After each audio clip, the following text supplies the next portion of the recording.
Well, thank you for staying with us. We're back and speaking to Tanya Dahl and as well as Berta Yambo, both from the Namibian Agricultural Union.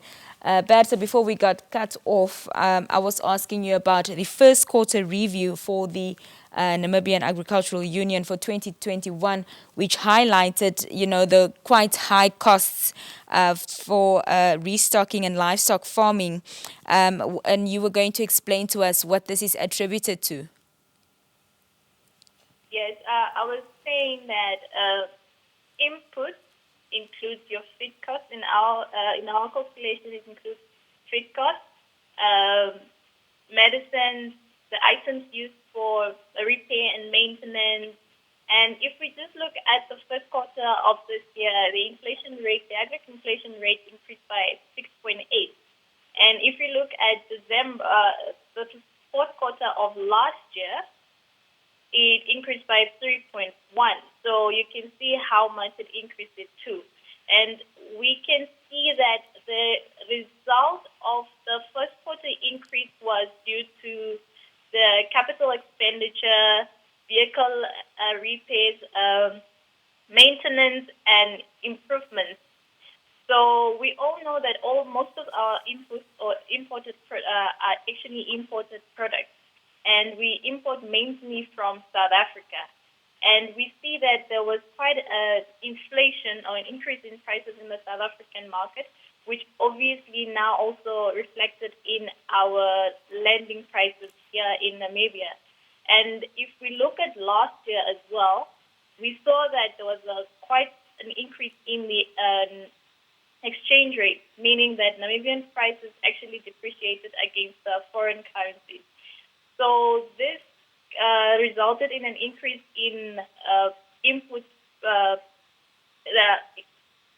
It resulted in an increase in the import of products, and of course, when prices increase, that takes a while to actually drop. So this is what we are currently seeing. And of course, when we speak about rebuilding, normally farmers tend to, during drought, they tend to actually sell most of their animals. So when the rebuilding phase starts, they now have to buy breeding stock, and this breeding stock tends to be quite expensive in the rebuilding phase because everybody is now demanding for it.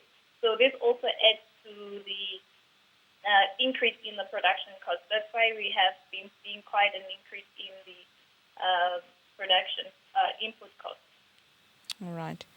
Now, Tanya, of recent, we've also seen, an increase in wildfires. Just how important is it for community members, to avoid these wildfires? Yes, Mina. Obviously, wildfires cause massive damage. We all know we lose a lot of rangeland, we lose infrastructure, fences, livestock, game, and even human life. So I think we should all do our level best to absolutely avoid causing a fire or letting a wildfire get out of control. And we should all take responsibility to adhere to the rules of preventing such a fire. And I'm just going to run past a couple of measures here. I think maintenance is definitely key, one of the key factors here. And everybody has a responsibility as a landowner to keep cut lines open, especially after good rainfall. And now that we've had good rains in the previous season, we have a responsibility to keep those lines absolutely intact to avoid fires jumping from one area to the next. Then we also have a lot of time charcoal production is given as the reason for getting fires into the veld. And a new regulation was signed by the Director of Forestry, which inter alia states, as from the 1st of May 2021, that cluster burning is compulsory. This means that kilns should be grouped in an area which has been cleared with at least 15 meters of clear ground around those kilns. And these kilns can only operate or function or burn, if we can say that, when it is done under supervision. And then also keeping wind conditions in mind. I think this is something really important. Then a review of the Forestry Act and regulations was recently concluded by a number of consultants. The Namibia Agricultural Union was also given an opportunity for input. And special proposals have been tabled, and we obviously all keep our fingers crossed that these proposals be implemented as soon as possible to avoid wildfires. Tanya, has there been any complaints brought to the attention of the union from the farming community concerning how COVID-19 has impacted them? Well, Nina, I wouldn't say complaints per se, but obviously we have discussed there's a lot of emotional trauma out there. A lot of families have lost loved ones. We are aware that there are families that have not even lost one loved one, but more than one. And it is tragic. So I think people really need emotional support. They need some compassion, some understanding, and this is what we're trying to do. And I think within the farming communities, a lot of people reach out to one another. There is a lot of support amongst the people. So this is really heartwarming to see in tough times like these. Now, Bertha, the Namibia Agricultural Union promises to consult with and also assist farmers at an advisory level to overcome the challenges and threats posed by the pandemic. Just how does the union plan on doing this?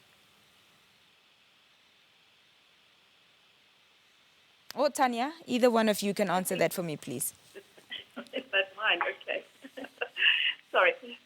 Yes, we assist farmers by negotiation and consulting with authorities. This actually means that we consult, we talk to our members, and then we take grievances, we take concerns, and then we discuss those.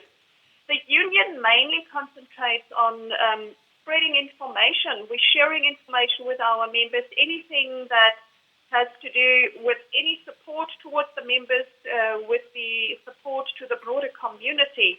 We try and dissolve that with communication via our newsletter, via people phoning into that we can assist that way. Perhaps we've seen in South Africa that there's been looting going on the past week or so. How would this affect our imports and exports over the next few weeks?